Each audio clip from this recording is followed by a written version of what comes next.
Peanut idli பொடி பார்க்கலாமா? பேனில் 1 கப் கருப்பு உளுந்து சேர்த்து நல்லா வறுத்துக்கோங்க.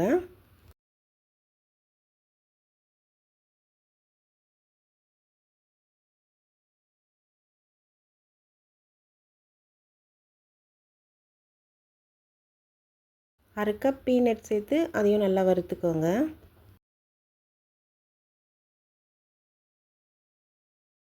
அரை கப் கடலைப்பருப்பு சேர்த்து அதையும் நல்லா வறுத்துக்கோங்க.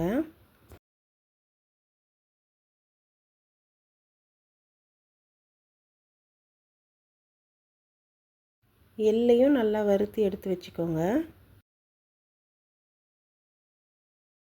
காஞ்ச மிளகாய் சேர்த்து வறுத்துக்கோங்க.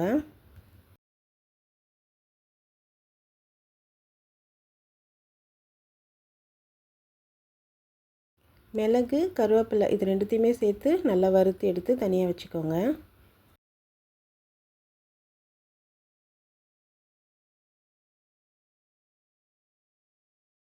பூண்டையும் ஆட் பண்ணி நல்லா வறுத்து எடுத்து வச்சுக்கோங்க. எல்லாமே நல்லா ஆறுனதுக்கப்புறம் மிக்ஸி ஜாரில் ஆட் பண்ணி தேவையான அளவு சால்ட் ஆட் பண்ணிவிட்டு பெருங்காயத்தூளும் ஆட் பண்ணி நல்லா கிரைண்ட் பண்ணி எடுத்துக்கோங்க.